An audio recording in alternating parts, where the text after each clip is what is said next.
Hello guys, जिस generation के बारे में अक्सर कहा जाता है कि यह जनरेशन किसी लायक नहीं है, कुछ नहीं बन पाएगी, इसी जन जी ने नेपाल में सरकार गिरा दी।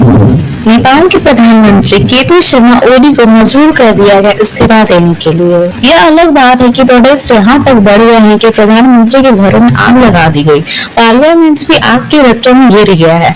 फाइनेंस मिनिस्टर को तो सड़कों पर जूतों से मारा गया प्रोटेस्ट के द्वारा, और इसी सब में अनफॉर्चुनेटली डेथ हो गई उस प्रधानमंत्री की वाइफ की, जब उनके घर में आग लगाई गई। ऐसे में सवाल उठता है, आखिर क्या कारण है ये सब गुस्से के पीछे? क्या सिर्फ सोशल मीडिया बैन करने से हमें यह सब देखने को मिल रहा है? इसका जवाब गाइस नहीं, इसके पीछे कारण इससे भी कई गहरे हैं। आइए समझते हैं। यह बात है 8 सितंबर 2025 नेपाल के काठमांडू की, जहाँ हजारों लोगों की भीड़ जुटी थी। इनमें से अधिक लोग 13 से 28 साल के युवा थे, जिन्हें जन जेट कहा गया।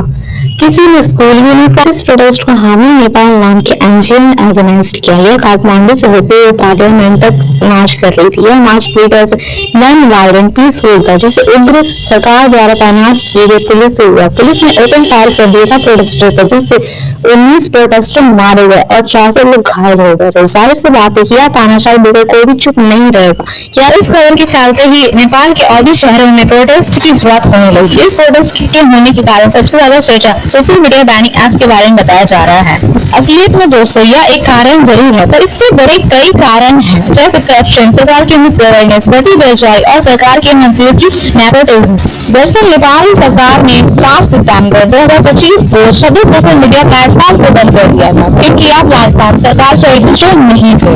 प्रोटेस्ट का कहना है कि सरकार ने सिर्फ यह इसलिए किया ताकि वह सोशल मीडिया प्लेटफॉर्म को कंट्रोल कर सके और जनता की आवाज को दबा सके। सोशल मीडिया पर बहुत सारे वीडियोस वायरल हो रहे थे जो करप्शन और नेपोटिज्म को एक्सपोज कर रहे थे। सरकारी मंत्रियों की नेपोटिज्म और उनके लाइफस्टाइल को एक्सपोज किया जा रहा था। दरअसल नेपाल की यंग पॉपुलेशन के बीच करप्शन, बेरोजगारी और इकोनॉमिक इक्वालिटी को लेकर बहुत गुस्सा था। नेपाल में बेरोजगारी रेट 20.82% थी, जो साउथ एशिया में सबसे ज्यादा है। तो जॉब्स के लिए दूसरे देशों में माइग्रेट किया जा रहा था। इन हालतों को देखकर नेपाली पॉलिटिशियंस थोड़ा हमदर्दी दिखाती, थोड़ी एम्पैथेटिक दिखाती, तो शायद सिचुएशन इतनी बिगड़ती नहीं। कल हुआ इसका उल्टा ही। नेपाल में पॉलिटिशियंस के बेटे अपने लग्जरियस लाइफस्टाइल को शो ऑफ कर रहे थे। सोशल मीडिया पर लोगों ने इस आयरनी को देखा और लोग आवाज उठाने लगे, #नेपोटिस्ट ट्रेंड करने लगा।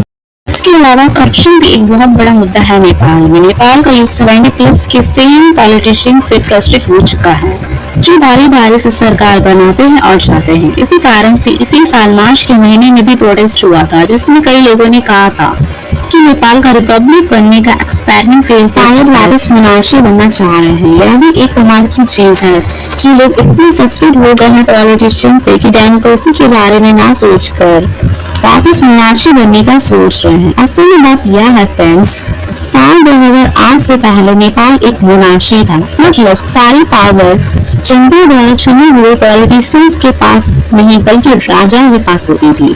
28 मई 2008 को मोनार्ची को ऑफिशियल एबॉलिश कर दिया गया था और नेपाल एक रिपब्लिक डेमोक्रेसी बन जाता है।